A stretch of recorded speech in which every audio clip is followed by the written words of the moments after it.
po, ito, pag-usapan na po natin. Ito po mga nakita nating balita. Pero bago po natin to talakayan mga kababayan, gusto lamang po nating pag-usapan itong isa pang to. Yan. Kung titingnan nyo, may kumakalat kasi na balita na kung saan kumanta daw itong si Atty. Claire Castro na hindi daw po binoto itong si PBBM noong 2022 presidential election. Ito nga mga kababayan, sa totoo lang, ito yung isang patunay na ang presidente po natin ay hindi tumitingin sa kulay or kung sinuportahan mo siya or hindi, walang pakialam ang presidente natin. Ang tinitingnan ng presidente natin yung maiiambag or maiitulong ng isang tao na nararapat sa kanyang posisyon. Hindi tinitingnan ni PBBM na kesyo ikaw ay DDS, kesyo ikaw ay dilawan, kesyo ikaw ay pinklawan. Ang mahalaga kung magaling ka sa trabaho, kukuhanin ka talaga at magkakaroon ka ng posisyon sa gobyerno. At ganito yung nangyari mga kababayan kay Atty. Claire Castro. Kasi pinapalabas nung iba na bakit kinuha ni PBBM yan, hindi naman pala siya binoto nung 2022 presidential election. Ngayon kung titingnan nyo, basahin natin na ito, nakita nating balita galing po sa Abante News Online. Sabi po dito, aminado si Palace Press Officer Atty. Claire Castro na hindi niya ibinoto si Pangulong Ferdinand Marcos Jr. noong presidential election pero dapat suportahan ang gobyerno. So ngayon kung titingnan nyo dito sa quote-in-quote nakalagay po dyan, Castro kumanta na hindi binoto si BBM. Yes, hindi ko siya binoto pero since nahalal na siya, dapat wala na tayong kulay. I-support natin yung government. Yan po yung pagkakasabi ni Atty. Claire. Alam niyo sa totoo lang mga kababayan, si Atty. Claire kasi pit na pit naman sa kanya yung kanyang trabaho. At sabi ko nga po sa inyo, yung halos napakatagal na problema ng PCO, tinapos lang ni Atty. Claire ng ilang minuto. Dahil nga, lahat ng fake news na ibinabato laban sa gobyerno, nasasagot po niya ng maayos. At direct to the point, kapag ka sumasagot, etong si Atty. Claire. Ito yung isang patunay, yung sinasabi ng mga taga-suporta ni dating Pangulong Duterte na ang ina-appoint lang ni PBBM sa posisyon, yung mga dilawa na kaaliyado niya and then yung mga dilawa na kaibigan niya, wala pong katotohanan yan.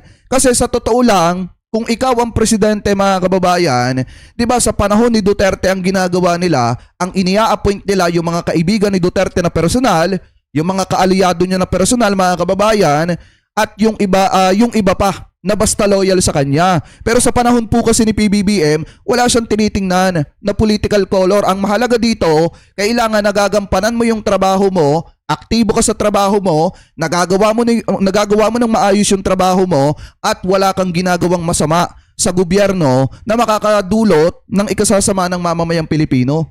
Yan po ang tinitingnan ni PBBM. Wala siyang pakialam kung ikaw ay dilawan, pinklawan, or DDS man. Dahil kung titingnan nyo, kung natingin ng presidente sa political color, di sana mga kababayan, hindi na po niya pinanatili pa yung ibang mga kaalyado ni Duterte na naging miyembro ng gabinete ni dating Pangulong Duterte. Kung talaga na si PBBM mga kababayan ay tumitingin sa political color. Kaya nga kung tutusin mga kababayan, yung kay Atty. Claire Castro, kaya po siya na-appoint kasi magaling po siya na abogada.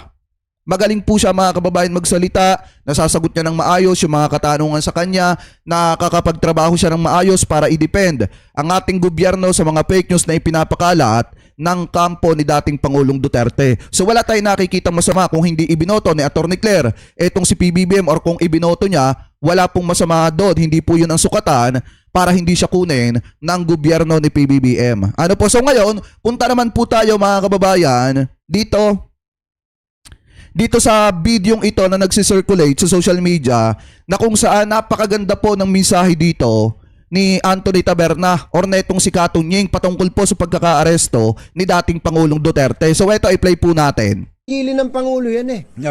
Yung Mapapagod din. hindi naman talagang pigilin ng Pangulo yan eh. Yung arrest warrant na yan, ICC man yan o Interpol.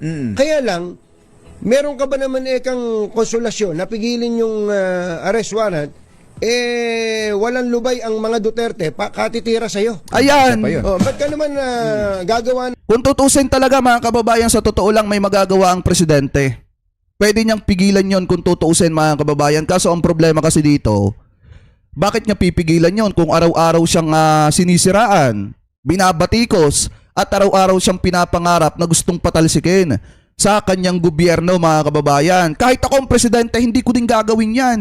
Hindi ko din pipigilan na wag i-implement kay dating Pangulong Duterte yung arrest warrant, mga kababayan, laban po sa kanya. Lalo na at sobra yung ginagawang paninira, pambabatikos ng kanyang mga taga-suporta. Kaya nga dapat lang mag-iiyakan yung mga taga-suporta niya. Bakit? Kasi unang-una, kasalanan po nila kung bakit nalagay sa alanganin si dating Pangulong Duterte. Ang pinakamasaklap pa nito, mga kababayan, nung dumating na sa ganyang punto na nasa alanganin itong si dating Pangulong Duterte, yung iba niyang mga matatalik na kaibigan, yung ibang mga tinulungan niya na mabago yung buhay, magkaroon ng posisyon sa gobyerno, hindi niya po kasama. At alam ko namang kilala ninyo kung sino yung mga tinutukoy natin dyan. So ngayon, kung tutusin, mga kababayan, kahit ako ang presidente, hindi ko gagawin na isalba itong si dating Pangulong Duterte sa mga totoong kaaway at kalaban niya. Katulad nitong ICC. Diba, hahayaan ko siya, mga kababayan, na harapin yung kanya mga pananagutan. Kasi nga, unang-una, yung mga ginagawa ni na Maharlika, paggawa nila ng polboronic video, kasama itong si Harry Roque, hindi naman pinigilan yan ni na dating Pangulong Duterte kahit may idea po sila patungkol sa pinaggagawa ng kanya mga taga-suporta. Bakit pipigilan ni PBBM yung pag-implement ng warrant of arrest kay dating Pangulong Duterte? Pagpatuloy pa natin. Nang mabuti sa isang taong araw-araw ay tinatawag kang bangag, adik, Tama! diktador. Tapos pagpaplanuhan ka bang ipapatay? Paplanuhan ipapatay, tapos ipagtatanggol mo ba yan? Parang tama, sabi ko, okay, iba rin talaga pag may kausap ka ibang tao. Yan din naman yung binabanggit natin nung nakaraan na parang nag-extend ka ng reconciliation, helping hand, iniaabot mo, pero inaabot mo yung kamay, tinataga yung kamay mo. Tama! Ganun ang ginagawa ng presidente, mga kababayan. Kahit anong pangunawa niya, kahit anong pananahimik ni PBBM, dire-diretso pa rin yung pag-atake ng mga taga-suporta ni Sara Duterte, especially yung mga kaalyado nila, yung mga social media personalities na hawak nila, dire-diretso yung pag-atake, mga kababayan, kay PBBM, walang katapusan. Paano nga naman isasalba ni PBBM itong si dating Pangulong Duterte? Tsaka ang isa pa dyan, mismong si dating Pangulong Duterte na ang nagsabi na walang kinalaman dyan si PBBM sa kanyang problema na yan. Bakit? Kasi matagal na panahon na daw po yan na nakafile. Vice Mayor pa lamang daw po siya, mga kababayan, hinahabol na daw po siya ng ICC. Yan yung pagkakasabi niya.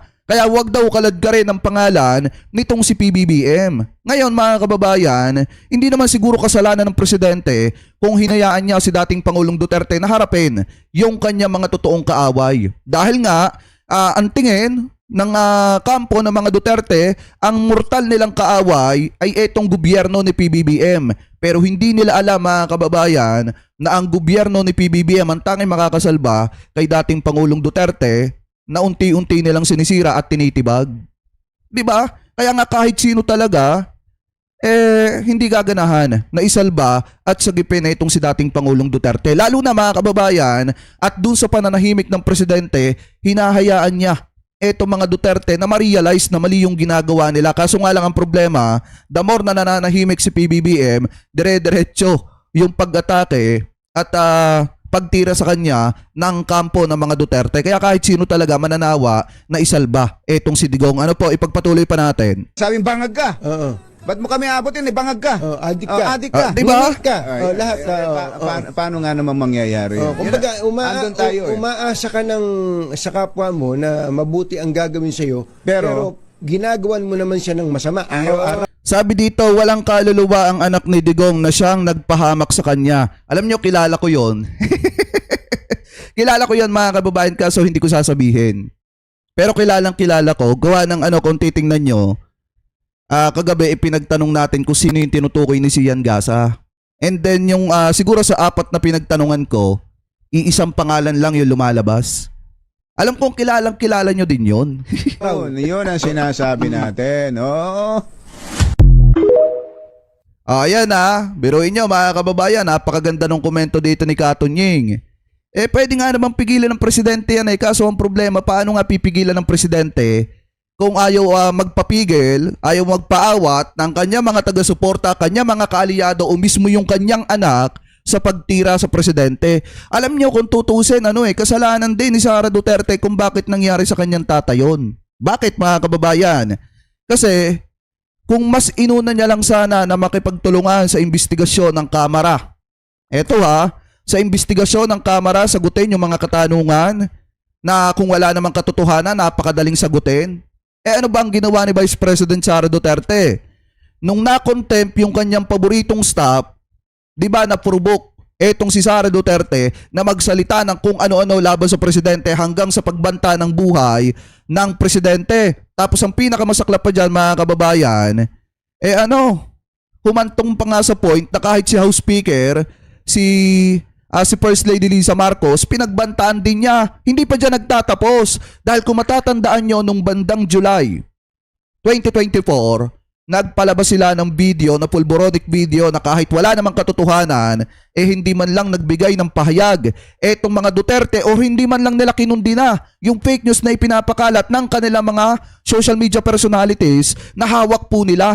Na kahit kung tituusin pa nga mga kababayan, kita nyo nag-aaway-away noong mga panahon na yon ang vlogger ni Digong at pinapalabas nila na hindi talaga totoo yung video na yon dahil nga pinapakalat lang ni Maharlika pero hindi po nagsalita dyan ang mga Duterte. Bagkos nakita pa nga natin si Roque na isa sa nagpapalabas ng video na yon. Pero nanahimik po sila.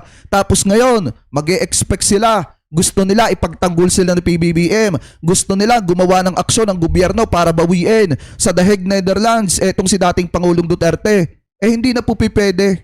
Kailangan harapin niya yung kanya mga pananagutan. Kaya nga po lagi nating sinasabi dito, sana humaba pa yung buhay niya para maharap po niya yung kanyang mga pananagutan. Sana manatiling malakas yung kanyang pangangatawan at mabuhay pa siya ng mahabang panahon. Para nang sa ganon, habang nililitis siya sa International Criminal Court, maharap niya ng maayos yun pong kanyang mga pananagutan.